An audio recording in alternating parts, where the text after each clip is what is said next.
نن سبا خلک وایي چې په سوونو په لکونو ابوالحسن اشعریان او ماتریدیان راجمع کړي، نو دا د ابن تیمیه علم ته نشي رسېدی. او دا ته افضل دي په زرګونو ابن تیمیهګان چې راجمع کړي، دا زما د امام الهدى ابو منصور ماتریدي خپو ته هم نشي رسېدی. د اهل بدع یو نښه دا ده چې د ابن تیمیه تضلیل او تکفیر به کوي، او د حق پرست یو نښه دا ده چې د ابن تیمیه مدح به کوي او صفت به کوي پورې. او دا ډېر بد صفتونه دي. ښه د منافق یو د غلط سړي ملګري، اول شروع شي نو اهل حقو پسې استهزاء کوي، چې رد کوي نو په شیخ الاسلام ابن تیمیه یې کوي، او چې تایید کوي نو د کوثري بدعتي قبر پرست صوفي کوي. رد چې کوي نو په شیخ الاسلام والمسلمین حافظ ابن تیمیه یې کوي، چې کائنات او اهل علم هغه په شیخ الاسلام سره پیژني. اسب زه د کور حوالې دله در کوم. د احنافو د سنټر سړی چې د افغانستان کې اوس وفات شوی دی نږدې وخت کې، ملا علي قاري حنفي، غټه شرح په مشکات لیکلې د مرقات المفاتیح. د ګڼو حوالو په ځای د شیخ الاسلام په حق کې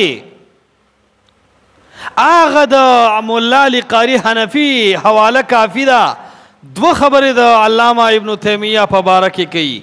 یو خو فرمایي انهما کانا من اولیاء هذه الامه، و ابن تیمیه و ابن القیم ته بد مه وایې، حنفي عالم دی وی کانا من اولیاء هذه الامه، وی دا د دې امت نیکان اولیاء تیر شوي دي.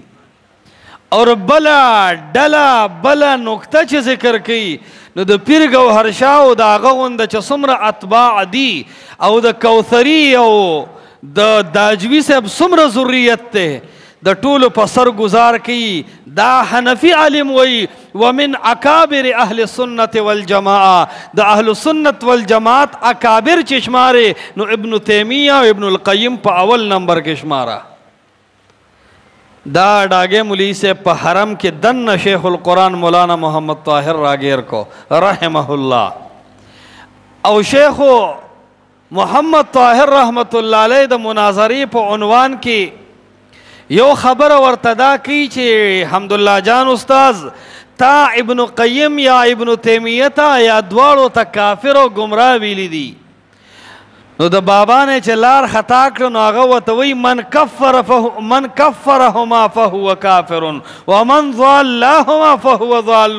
چا چې ابن تیمیه ته گمراه ویلی دي وی خپله گمراه دی، او وی چا چې ابن تیمیه ته کافر ویلی دي خپله کافر دی.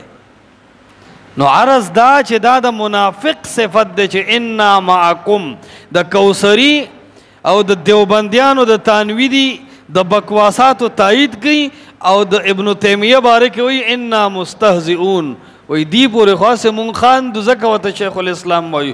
وی دا د ټکې مولان نه دي. حالان کې داود علیه السلام ته الله اوسپنه نرمه کړې وه، او شیخ الاسلام والمسلمین علامه ابن تیمیه ته الله علوم نرم کړي وو. یو فن د علومو داسې نه و چې شیخ الاسلام ته په هغې کې قوت تامه نه حاصل.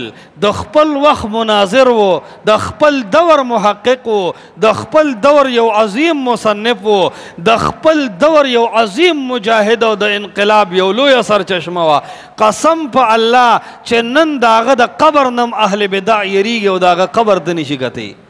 شیخ الاسلام وړوکی سړی نه و. ها دومره ده زمونږ سلفي منهج، مونږ د اکابرو صحابو دفاع کوو، مونږ د شخصیاتو دفاع نه کوو. خو دومره ده چې ته د ابن تیمیه رد د کوثري په مقابله کې کې، ته د ابن تیمیه رد چې کم دی نو د ډاګی بابا په مقابله کې کې. قسم په الله زه سوچ سمجھ کروام شیخ الاسلام سره چې کم توحید د کوثري او د داجویدي نه او د مصر د دې مولانا چې تمام کائنات ډک کې شیخ الاسلام چې کم خدمت د الله د دین کړی دی، قسم دی دا ټوله دنیا د ابن تیمیه د خپو ګرد سره ستانه